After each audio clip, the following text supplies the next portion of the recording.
Hello, welcome to my YouTube channel.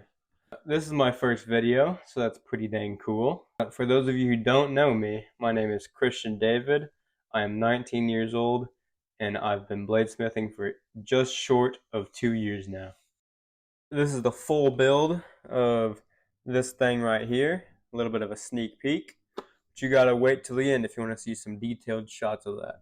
I'm loving how it turned out, so I think you better stick around.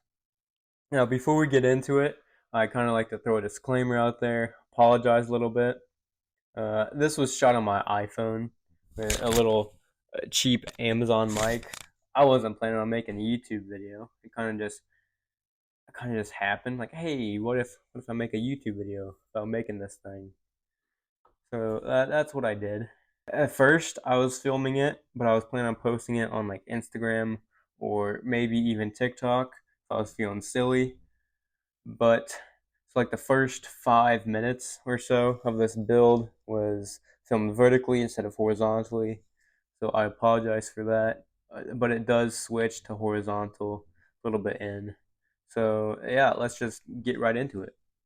Every good Damascus knife has to start with two different kinds of steel. In my case, it's 1084 and 15 and 20.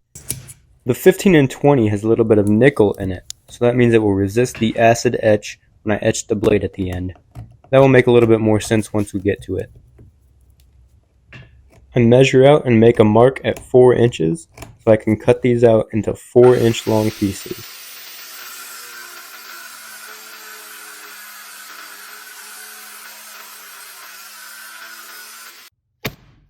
Once I have them cut out, I move to the belt grinder to clean up the pieces. This is super important because if I didn't start out with clean metal, I may have some inclusions and some flaws in my forge welds.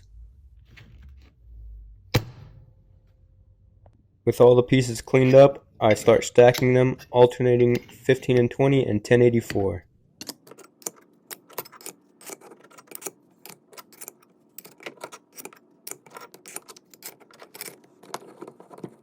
I then get the steel all tack welded and then dip it in some quench oil before I stick it in the forge. As the quench oil burns off, it leaves behind a layer of carbon soot. This helps keep oxygen away from the billet, which could hinder my forge welds.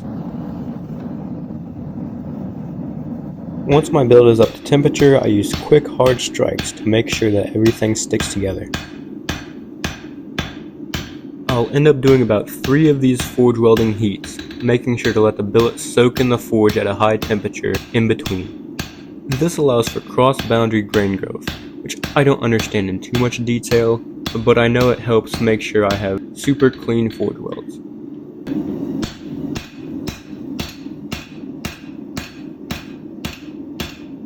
Once I'm sure that everything is all stuck together and is one solid piece, I start drawing it out into a long 1-inch by 1-inch square bar.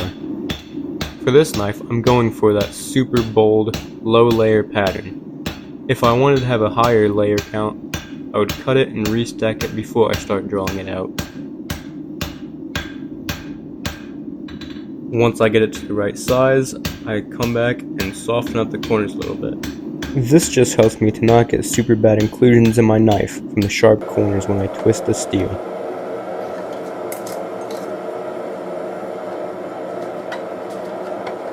I definitely recommend having a super stable vise setup before making Twist Damascus, because this was a pain. Once I got it twisted as much as I could, I stick it back into the fire and forge it into a long bar that I can make a knife out of.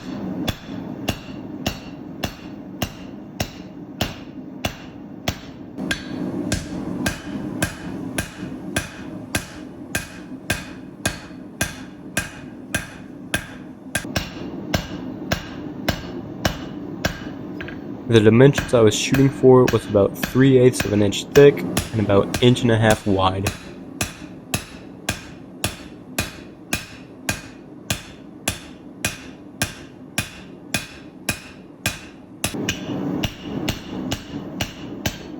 When I got it to the right size, I stuck it in my forge and let it cool down slowly with the forge.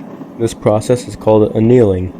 And basically what it does is it relaxes the grain structure in the steel, making it softer and a lot easier to cut. This ended up being way too much steel for one knife, so I did some math to figure out how long of a piece I needed for this particular knife I'm making.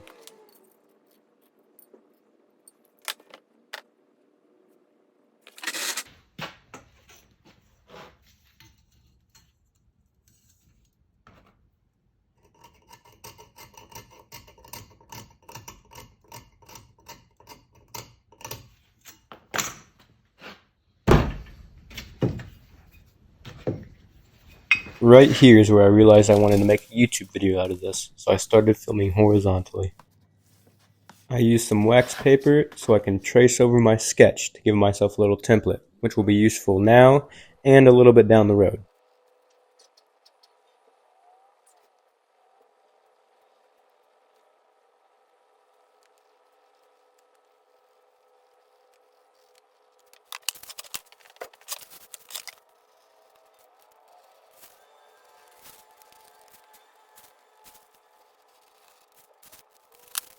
I use a Sharpie to make an outline on some sheet metal and then save the template. This outline will be really helpful while I'm forging.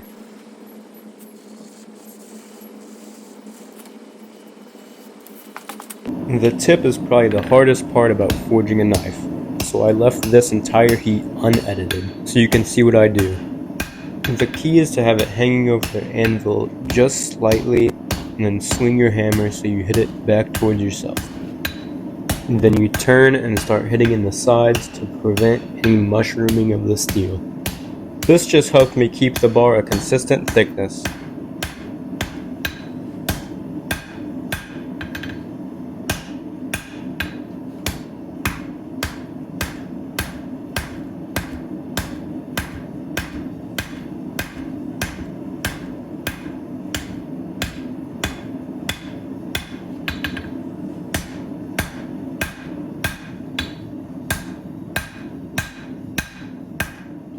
I then lengthen that angled piece, which will eventually become my clip point. I use the corner of the anvil to isolate my ricasso, which is the flat part of the blade right in between the cutting edge and the tang.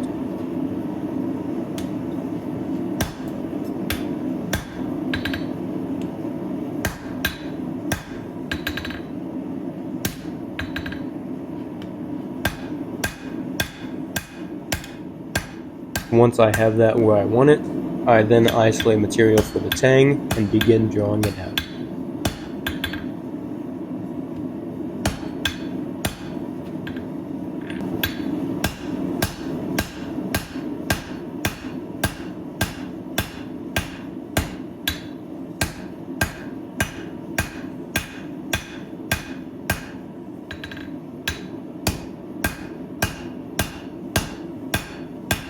I then make sure the heel of the blade is forged to the right width, checking the reference drawing often.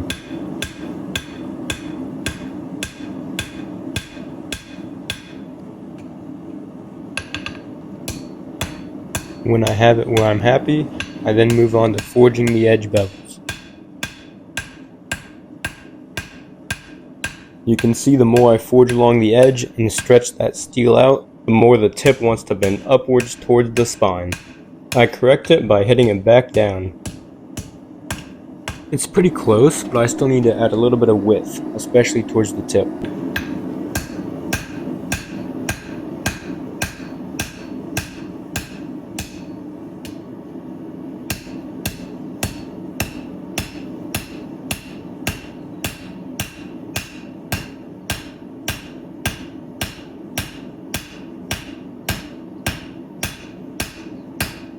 That looks a lot better. I then heat it back up and make sure everything is nice and straight.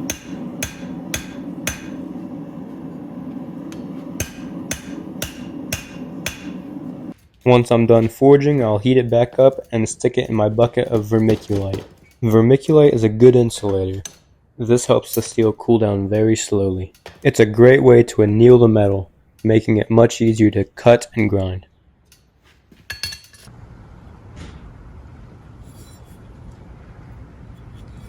I glued the template that I cut out earlier to the rough forged knife. This will be a great outline for when I'm grinding the profile. I make sure the table is square to the platen, and I grind to my outline.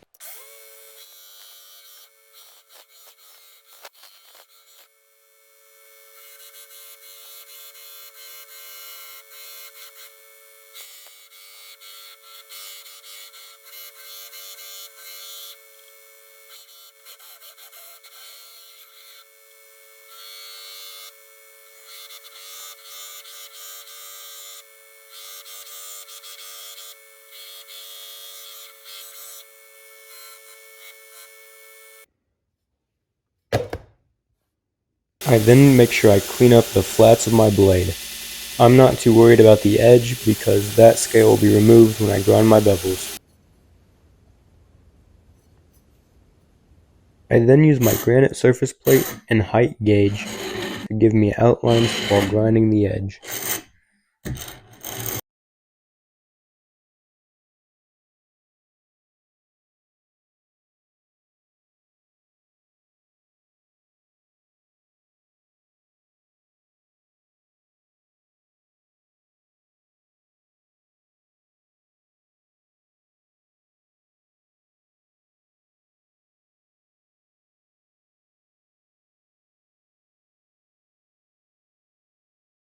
Once I'm done with the bevels, I then put a carbide file guide on the knife and start squaring up that transition between the tang and the ricasso.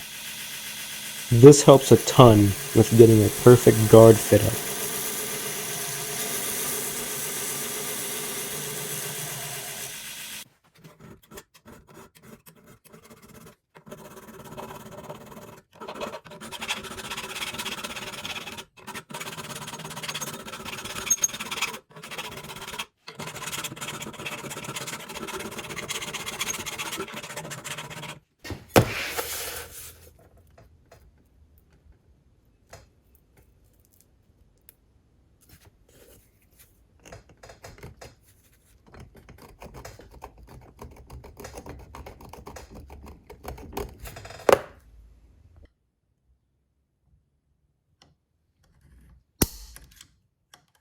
I then mark out and drill my hole for the pin. I always drill any holes I need to drill before heat treat, because after heat treat, the steel may be too hard to drill.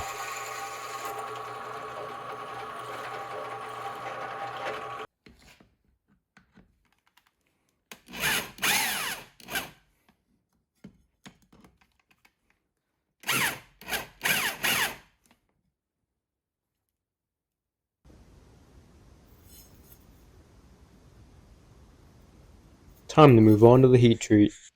I heat the knife up in a square tube as opposed to just direct flame because I find it helps get the temperature a lot more even. I'm doing a process called normalizing. I heat the blade up to about 1600 degrees Fahrenheit and let it cool in still moving air. This does a few things to the knife. First of all, it removes stress and helps me make sure I have a straight blade with no warping. It also refines the grain structure of the steel, meaning it will perform better than if I did not normalize. I heat it up again somewhere between 1500 and 1550 degrees Fahrenheit and quench it in some Parks 50 quench oil. The knife is actually so hard out of heat treat that it's kind of brittle, so I have to stick it in my oven for two 2-hour cycles at 400 degrees. This adds toughness back to the blade. When it's finally out of the oven, I go back to the grinder and refine the blade a little bit more, getting it closer to the final shape I want.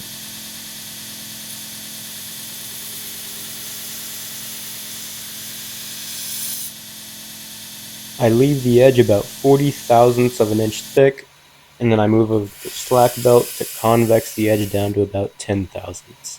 This is so that I can get a nice and thin edge while still having a lot of that meat to support it.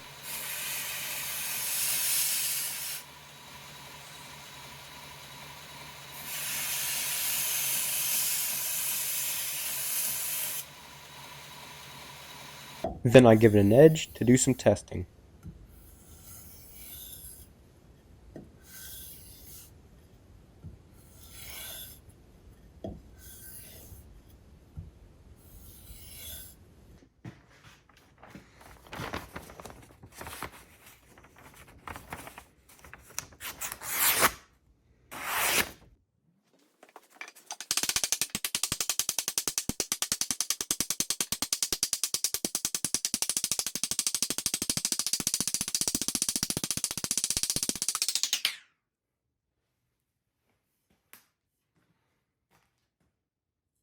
As you can see, after chopping that 2x4, it's still plenty sharp enough to shave hair and cut paper.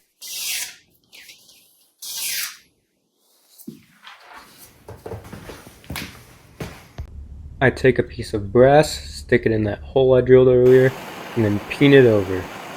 This is so that later when I drill my hole through the wood, I can just drill straight through the tang also, without having to worry about the drill bit flexing. Part of final grinding that I forgot to do earlier is clean up the plunge lines on this Broadbeck Ironworks Waterfall Platen. This thing is a game changer. Not only does it leave the plunge lines looking super crisp, but it also makes hand sanding so much easier later down the road.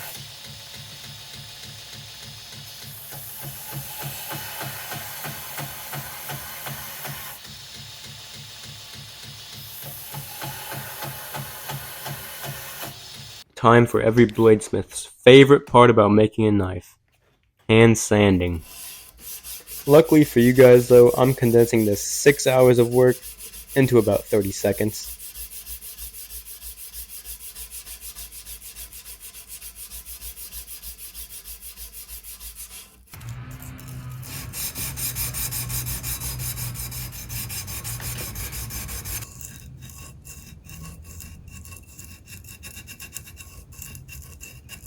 I get the blade sanded up to 320 grit, and then I move on to working on the handle. Using the sketch as reference, I measure out how much material I need and give myself a little bit of wiggle room. I then move over to the grinder to make sure all the faces are square to one another, which is super helpful when I'm making my layout lines.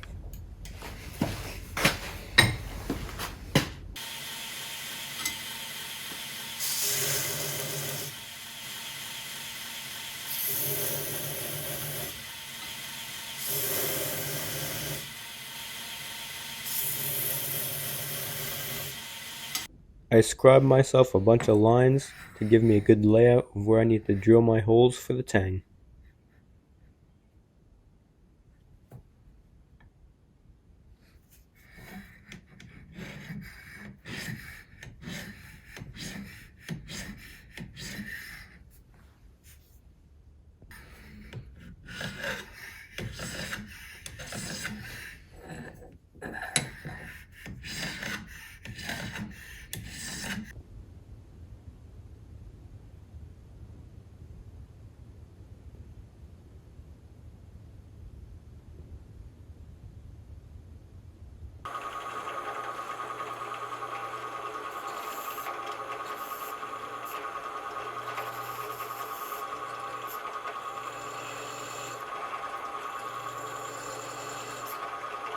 Once my holes are all drilled, I use my Dremel tool to connect them.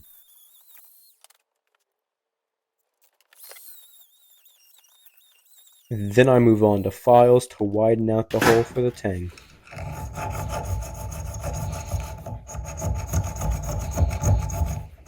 From here, it's pretty much just file a little bit, check the knife, file a little bit more, check again. A super helpful trick that I learned is to apply a little bit of layout fluid or even Sharpie will work to the tang slot before I insert the knife, and anywhere where it gets rubbed off, I know is where the tang is contacting the slot, so I know where to focus on filing.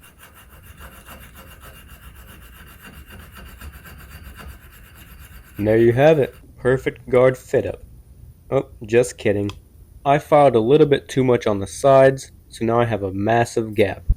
This can be fixed with a little bit of persuasion. Using a ball peen hammer and focusing my hits on the side of the tang slot, I can thin out that slot and remove the gap. Just from that little bit of hammering, it's so tight now that it doesn't even come close to fitting on the knife. I go back to using the files and slowly widen out that slot until I get a perfect fit with no gaps. The main tip I have for getting a perfect guard fit is to move slow. You can always remove material, but you can never put it back. Time to move on to the front spacer. I'm going to end up using this 1/4 inch thick piece of mild steel sandwiched in between two thin pieces of bronze.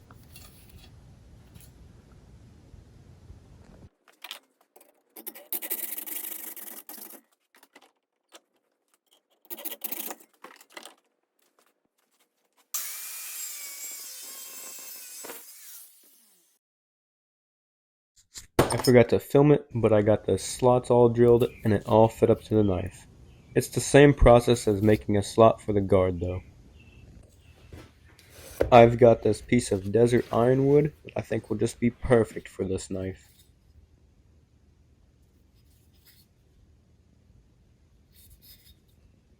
I mark where the tang of the knife will sit so I can visually see it while I'm drilling the slot for the tang.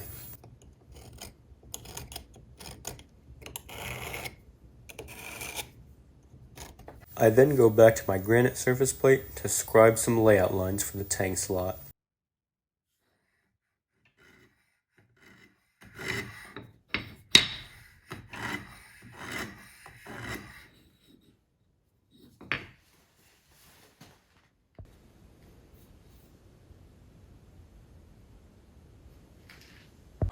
I use my drill press to make some holes and then I connect them using a little bit of sideways pressure. I clean up the tang slot using a tool called a broach that I got from Niels Vandenberg at Black Dragon Forge.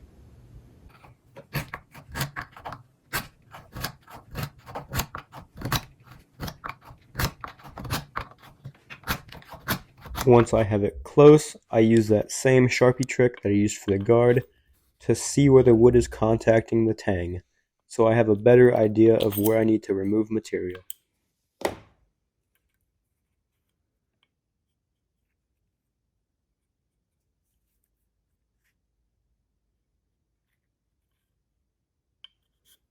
Once I have the wood all fit up, I then go to my granite surface plate with a little bit of sandpaper to help make sure that's perfectly flat, so I can make sure I have no gaps.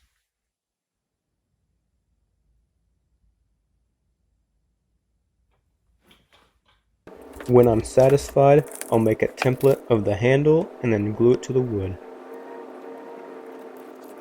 I use a saw to remove any big chunks, and I move over to my belt grinder to remove the rest.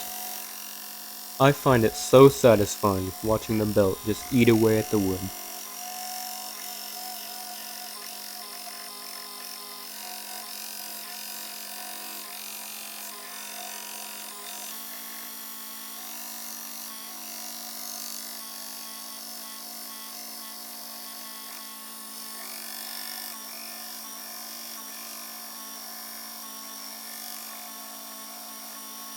After the handle is profiled, I drill little bitty 16th inch holes in everything so I can put it together with alignment pins.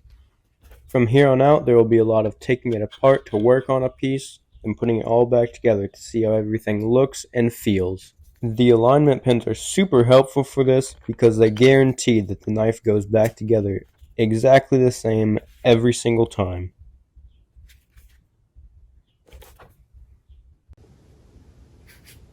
I drill the pin hole and then I start working on the guard.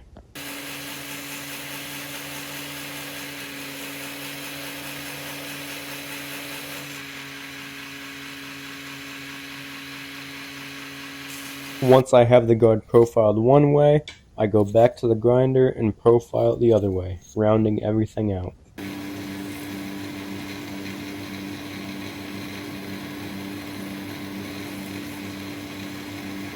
I go up to a fairly high finish on the grinder, and then switch to a Scotch-Brite surface conditioning belt. This helps remove any scratches and makes hand sanding later so much easier. I use the same process to get the front spacer to the same step as the guard. My favorite part of making a handle by far has got to be sculpting the piece of wood. I think it's because this is where everything starts to come together and actually feel like a knife handle.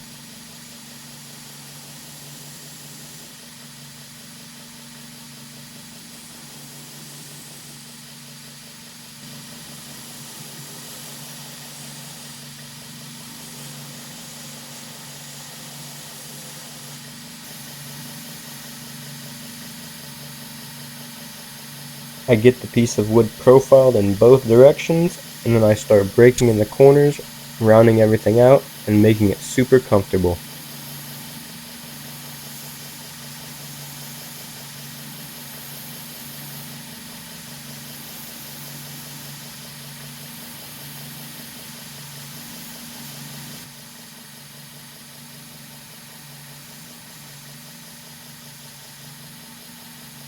When I get the handle pretty close to final shape, I start using a 1-inch wide slack belt to help smooth everything out and get it really dialed in.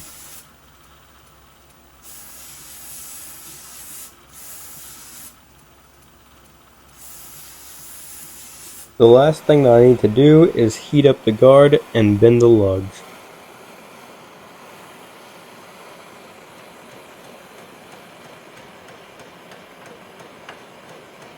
At this point, everything is pretty much completely done being shaped. Now all that's left to do is just hand sand it all and make it look pretty. I sand the guard up to 600 grit and then the spacer up to 2500 grit, and then I buff it to give it a nice mirror polish.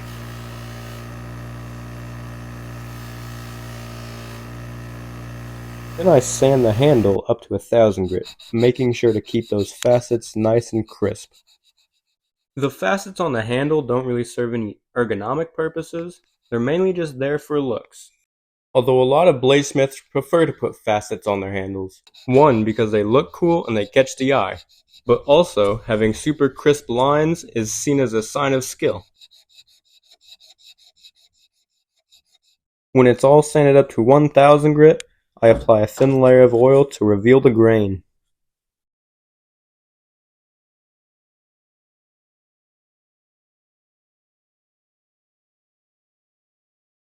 Desert ironwood is definitely one of my favorite woods. It always has super awesome grain with beautiful darks and really vibrant lights. The oil needs to set on the handle overnight, so now I start darkening the guard. The stuff that I'm spraying on it is actually a type of gun blue, which means it darkens metal. After applying the gun blue, I use a little bit of 4/0 steel wool to help blend everything together to give it a much more even finish. After I have the guard to the color that I want it, I spray it with a little bit of Windex to neutralize it and stop that chemical reaction.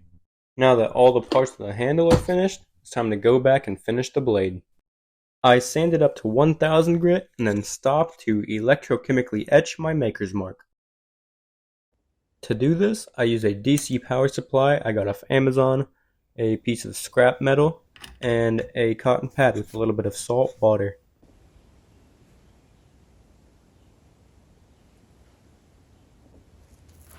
I get the stencil put on the blade exactly where I want it, and I start applying the electrode.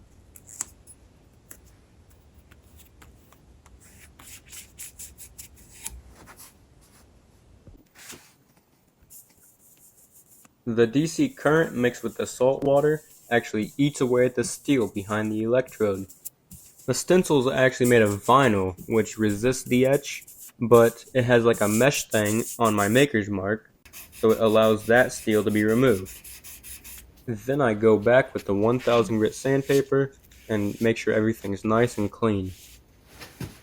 In order to see the Damascus pattern, I have to etch the blade in a ferric chloride solution. The ratio that I end up using is right around 4 or 5 to 1 distilled water to ferric. Although I don't really measure anything and I go mainly off color. I want a rich amber tone. I wash the blade with some Dawn dish soap to make sure there's no dirt or oil left on the blade.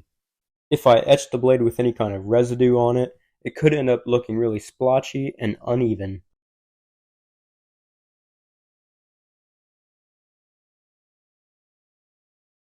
Right here is where all of our hard work starts to pay off. I let the knife soak in the ferric for about 3 to 5 minutes. But even after only about 30 seconds, you can start seeing the pattern. It doesn't look too bad for my first time making twist Damascus. After 3 to 5 minutes in the ferric, I take it out and use some 1500 grit sandpaper to sand off all the black oxides. As the knife soaks in the ferric solution, the 1084 gets corroded away, leaving behind a black layer of oxidation, while the 15 and 20 is much more resistant to the ferric because of that little bit of nickel it has in it.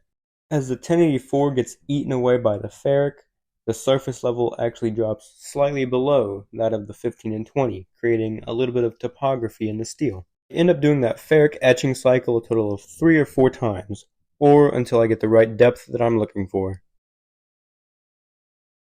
After the third etching cycle, I decide that I'm happy with it, and I move on to the coffee etch. You heard me right.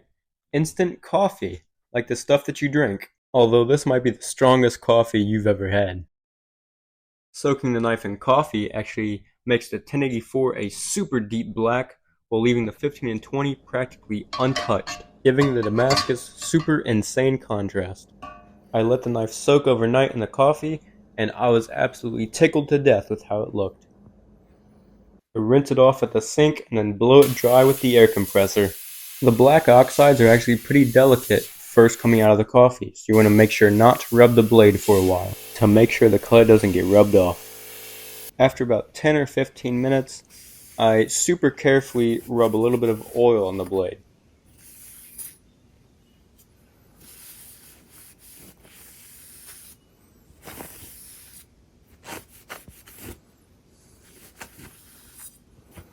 After applying the oil, I stick the knife in the vise and let it stay there all morning to really give the coffee a chance to set up. I then heat the blade up with a heat gun and apply a thin layer of carnauba wax, wiping off the excess. Carnauba wax is great because as it melts, it will seep into the topography of the steel, and then as it cools off and hardens, it becomes very durable. I'll finish the blade with a little bit of sunshine cloth. This just makes the 15 and 20 super silver and shiny. With the blade now finished, I'll go back and make sure everything's fitting just right one final time before I glue everything together.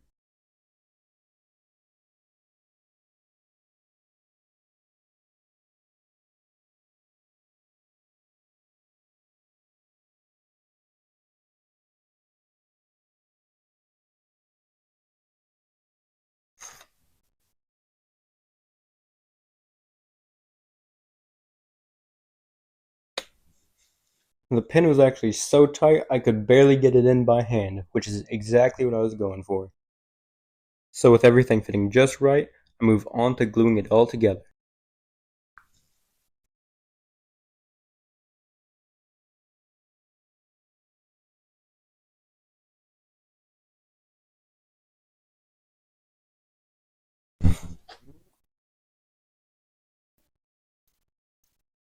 I slowly fill the handle with epoxy and I put everything together.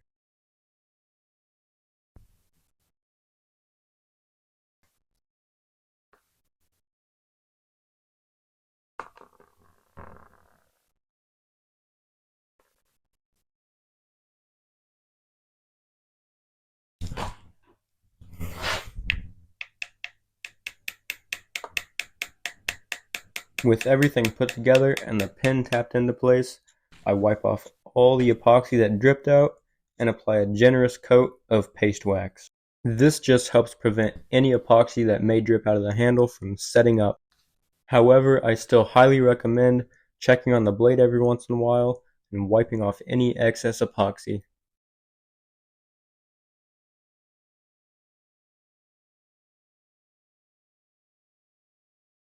I give the epoxy a full day to harden, and then I cover the handle in tape to protect it so I can dome the pin.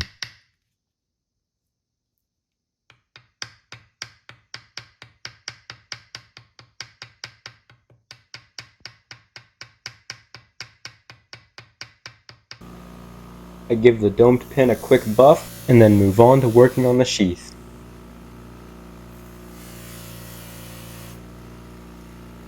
I know a lot of bladesmiths who despise the thought of trying to make a sheath. They will swear by always sending their knives off to a professional leather worker to get their sheaths made. Which, yeah, I kind of understand. Like, they're knife makers, they only work with knives. Why would they want to work with leather? But I just really like the thought that all of my knives come with a sheath that I also made. Plus, I just find it really relaxing to make sheaths. It's a nice break from making knives.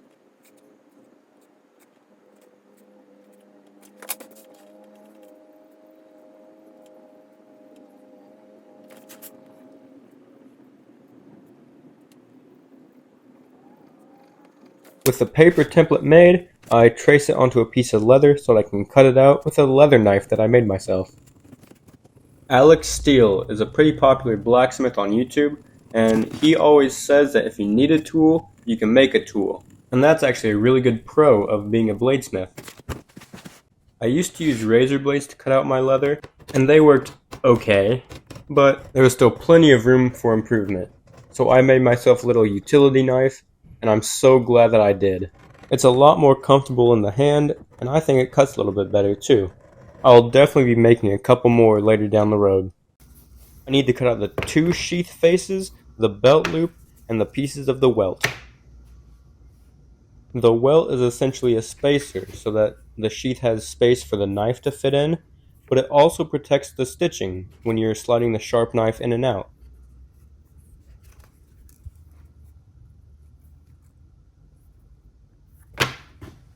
The first part of assembly is getting the belt loop attached to the back of the sheath, so I go ahead and get both of those pieces dyed and essentially finished. I then use some leather contact cement to get them glued together.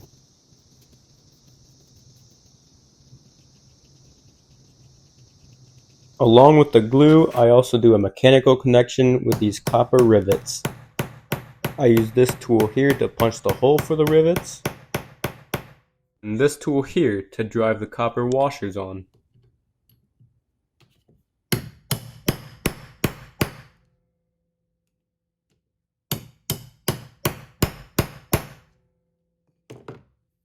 I move over to the anvil and use a small ball peen hammer to peen over the rivets.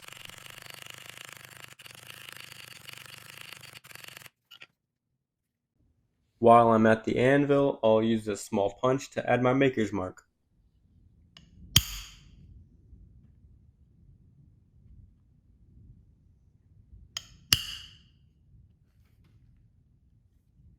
With the back of the sheath all done, I move over to working on the front. I always like to add some tooling to the sheath to add a little bit of character.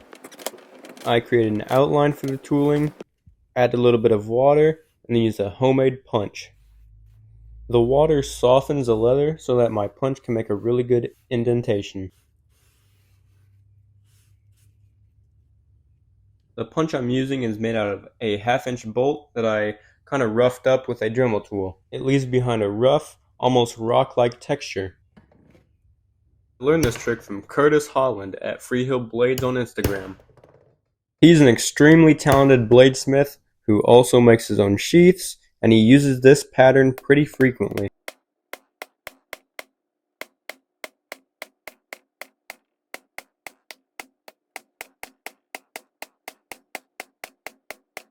Once I've gone around the outside one time, I randomly start working my way in towards the center. I try not to go more than 2 punch widths in towards the center, but I think it looks the best if it's completely random, so it's really just whatever the punch decides to do.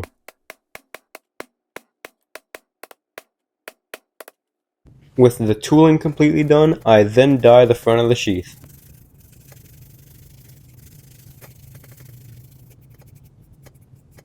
Now that everything is pretty much finished, I then start gluing everything together.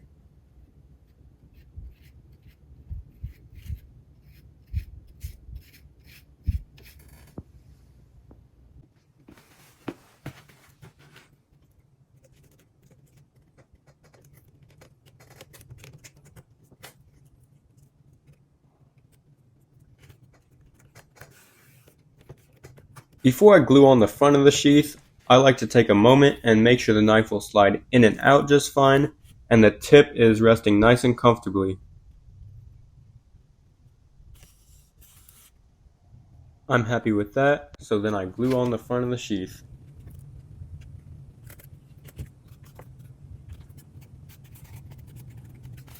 I then very gently tap the outside of the sheath with a small ball peen hammer to activate the contact cement.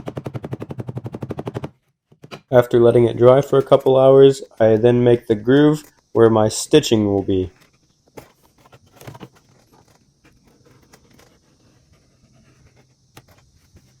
I use these stitching markers that I have to outline my stitches and help me make sure they're nice and evenly spaced.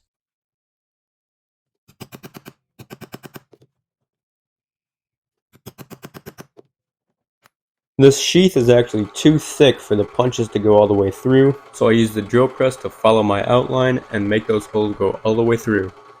This is actually pretty sketchy because no matter how careful you are and how much preparing you do, that drill bit will always want to wander at least a little bit. And as you can see here, the holes on the back are not the straightest. I actually had to scrap a few sheaths in the past because the holes on the back came out way too out of whack and I just wasn't happy with how sloppy it looked. I used a pretty cool trick to figure out how much thread I need. I roughly find the length of the stitches, and I know I'll use right in between 6 or 7 of those lengths for the sheath. I measure out 7 of those lengths and give myself a little bit extra to guarantee I have enough. I pass the thread through the first hole, then I make sure both sides of the string are even. The stitch I'm using is called a saddle stitch. It seemed pretty complicated to me at first, but after doing it a few times, it's actually really easy. You take a needle and pass it through the next hole, then you take the other needle and pass it back through that same hole going the other way, making sure to pull tight after each stitch. Here it is up close a few more times.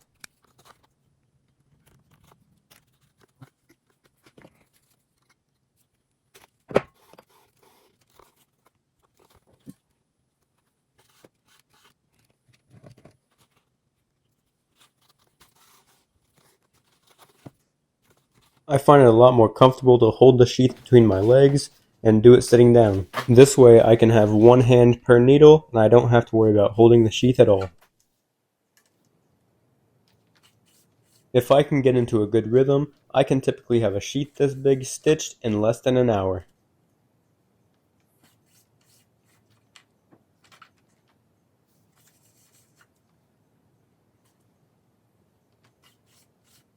Once I'm done, I'll actually backstitch a couple holes and then cinch it down really tight to help guarantee it doesn't come undone.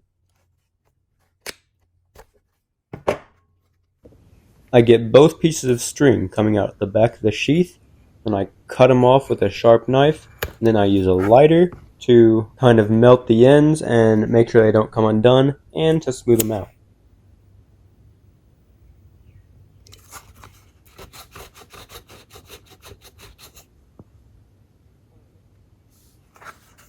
With the stitching completely done, I use the belt grinder and clean up the edges of the sheath.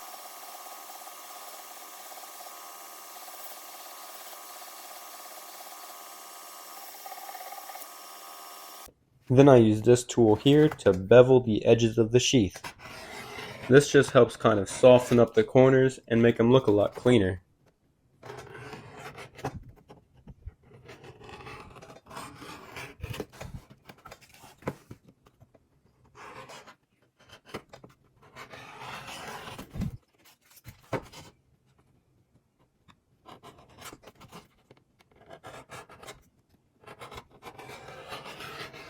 Sometimes I like the natural leather color on the edge of the sheath, but this time in particular I decided to dye it. I used some gum tragacanth to put a final polish on the edge. I apply a little bit to the edge and then I burnish it. Burnishing is basically rubbing it super fast with something smooth like an antler, or in my case an actual burnishing rod. Once I have the edges all smoothed out, I then apply a thin layer of homemade paste wax. This helps protect the sheath, and in my opinion, I think it helps the tooling and the dye just stand out a little bit more. Now that I have the sheath completely finished, it's time to go back to the blade and give it a final edge. I start with a 400 grit belt to break in the corners and form an initial burr, and then move over to an 800 grit Trizac belt to really refine that edge.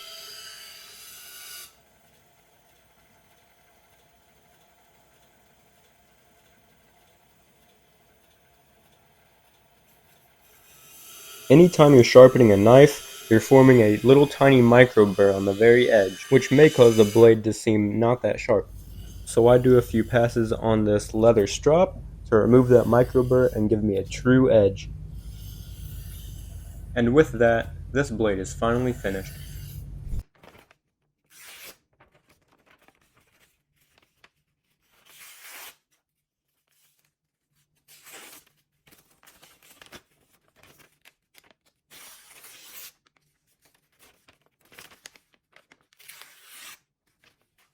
Another good sharpness test is cleanly cutting a paper towel roll, and I'd say this one passes.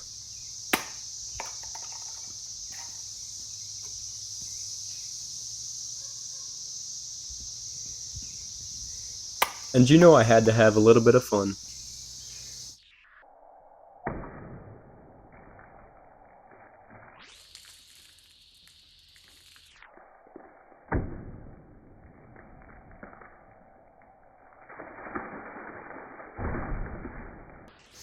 And like I promised in the beginning, here's the Twist Damascus Bowie knife.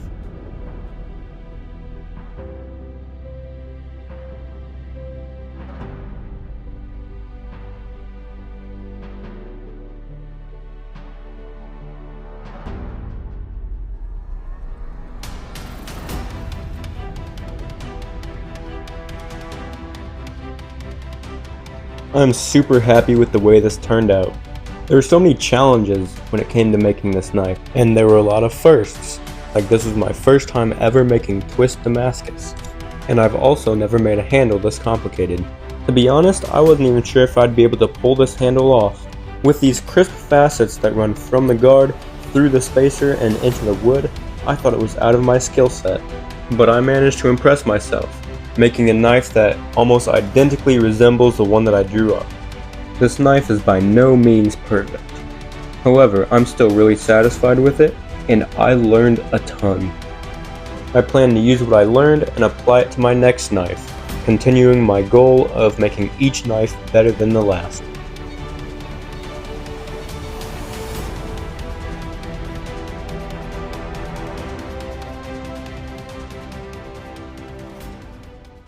I hope you enjoyed watching that video on my process. Like I said, I'm super stoked on this knife. I think it turned out awesome. Probably my favorite knife I've made so far. But if you stuck around this long, I do really appreciate it. It means a lot. I'd also like some feedback. If you guys want to leave a comment about what you liked, what you didn't like.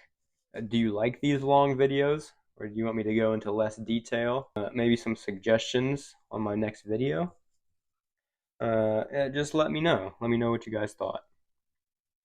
But yeah, I really appreciate you watching, and see you guys in the next one.